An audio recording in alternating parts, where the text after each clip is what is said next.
Aunty నేను ready అయిపోయానంటీ.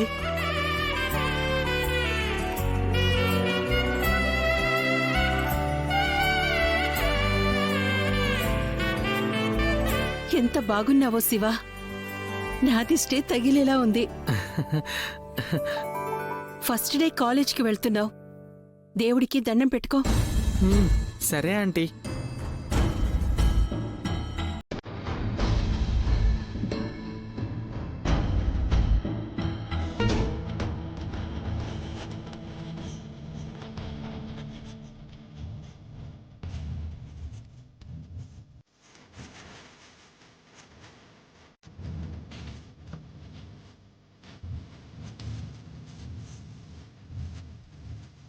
రెడీయా? Ready నాన్నా.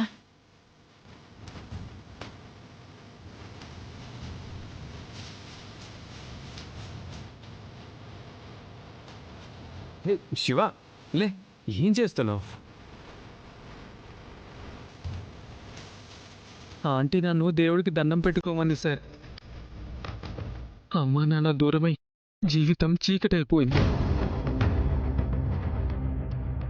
రేపేంటో కాదు కదా, తర్వాత క్షణం ఎలా గడుస్తుందో తెలియని అయోమయంలో పడిపోయాను సార్. అలాంటి టైంలో నాకు మీరు ఎదురై నాకు ఒక జీవితాన్ని ఇచ్చారు, ఆగిపోయిన చదువునిస్తున్నారు. మీరు కాక నాకు ఇంకెవరు సార్ దేవుడు?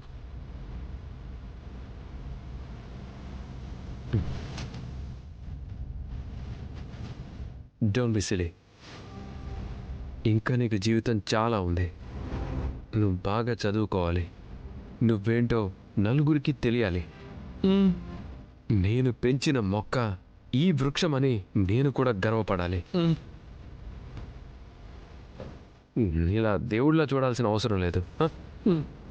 అర్థమైందా? ఈరోజు ఫస్ట్ డే కదా, ఇవాళ నేను నిన్ను డ్రాప్ చేస్తాను.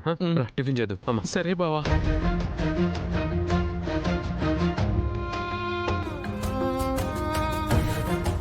ఏంట్రా, సార్ నుండి బావకి షిఫ్ట్ అయిపోయావా?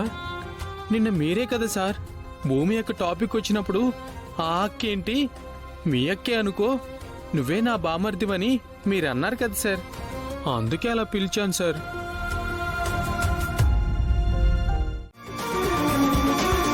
అది కూడా కళామ్మ తల్లికి జరుగుతున్న అవమానాన్ని చూసి తట్టుకోలేక తనకి నెలలు నిండాయన్న స్పృహ కూడా లేకుండా స్టేజ్ ఎక్కి డాన్స్ చేసి ప్రాణం మీదకు తెచ్చుకున్నారు. అదిరా నాట్యం పట్ల ఆవిడకున్న నిబద్ధత.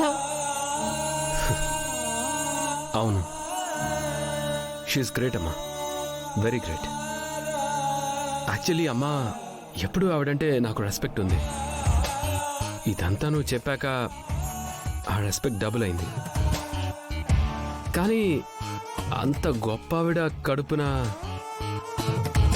ఈ భూమి ఎలా పుట్టిందో అర్థం కావడం లేదు. భూమి చెడ్డది కాదురా, ఏ పరిస్థితులు తనని అలా నడిపిస్తున్నాయో తను చెప్పేంత వరకు భూమి మనకు చెడ్డగా కనిపిస్తుంది. అదే తేడా. అమ్మా ఇన్ని దెబ్బలు తిన్నా కూడా ఇంకా నువ్వు భూమిని సమర్థిస్తున్నావా? అదేం లేదు నాన్నా. ఒక భూమి అనే కాదు, అనుకోని పరిస్థితుల్లో చిక్కుకున్నా భూమి లాంటి వాళ్ళు అందరూ అలాగే చెడ్డవాళ్లలా కనిపిస్తారని చెప్తున్నాను. సరే, ఆఫీస్కి వెళ్తున్నానన్న ఆపి మరి శోభచంద్ర గారి గురించి ఇదంతా నాకెందుకు చెప్తున్నావో ఇప్పటి వరకు నాకు అర్థం కావడం లేదు. ఆ తల్లిని దృష్టిలో పెట్టుకునైనా ఆవిడ ఆశయాన్ని నిలబెట్టరా? భూమితో కలిసి డాన్స్ అకాడమీ మీరిద్దరూ నడిపించాలిరా. ఓహో, ఓకే, దీనికోసం ఇంత పెద్ద కథ చెప్పావా? చూడమ్మా, మేమిద్దరం కలిసి నడవడం, ఒక సంస్థను నడిపించడం ఇంపాసిబుల్. శోభాచంద్ర గారి మీద నాకెంత రెస్పెక్ట్ ఉందో భూమి మీద నాకు అంతే అసహ్యం ఉంది. ఇంకెప్పుడు నా దగ్గర ఈ టాపిక్ తీసుకురావద్దమ్మా. గగన్, అది కాదు నాన్న. మీరిద్దరూ రిజిస్ట్రేషన్ చేయించుకున్న డాన్స్ అకాడమీరా అది? అది పెళ్ళవ్వక ముందు, మా పెళ్ళవుతుందన్న భ్రమలో ఉన్నప్పుడు. చెప్పు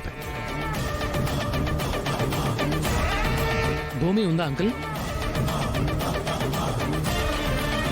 ఇక్కడే ఉంది, మాట్లాడతావోదే? అవును అంకుల్, ఒకసారి ఇస్తారా? భలే వాడివి, నిన్నే అడగాల్సింది కదా, తన నెంబరే ఇచ్చేవాణ్ణి. 1 సెకండ్, ఇస్తున్నాను. భూమి, ఉదయ్ మాట్లాడతాడంట, మాట్లాడమ్మా. తర్వాత మాట్లాడతాను నాన్న. నీతో మాట్లాడాలని ఫోన్ చేశాడు. బాగుండదమ్మా, మాట్లాడు. నాన్న, నేను చెప్తున్నాను కదా, తీసుకో, మాట్లాడు.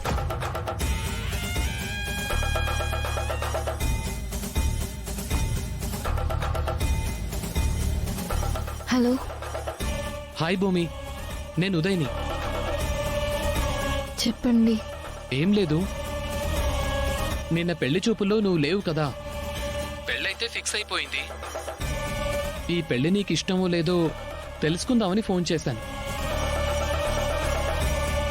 ఇప్పుడు ఆ టాపిక్ ఎందుకండి? మీ నాన్నగారు ఉన్నారని సిగ్గుపడుతున్నావా? ఇప్పుడు మీ ఇంటికి వస్తున్నాను, డైరెక్ట్గా మాట్లాడుకుందాం. ఇద్దరం కలిసి షాపింగ్కి వెళ్దాం. ఇప్పుడా? షాపింగ్ కా? వస్తానని చెప్పమ్మా, చెప్పమ్మా. సరే అయితే. థ్యాంక్ యూ, నేను వచ్చేస్తున్నాను. ఈ ఇష్టమని చెప్పిందా? ఆల్మోస్ట్ చెప్పినట్టే, కానీ ఇష్టం లేకపోతే నాతో షాపింగ్కి వస్తానని చెప్పదుగా.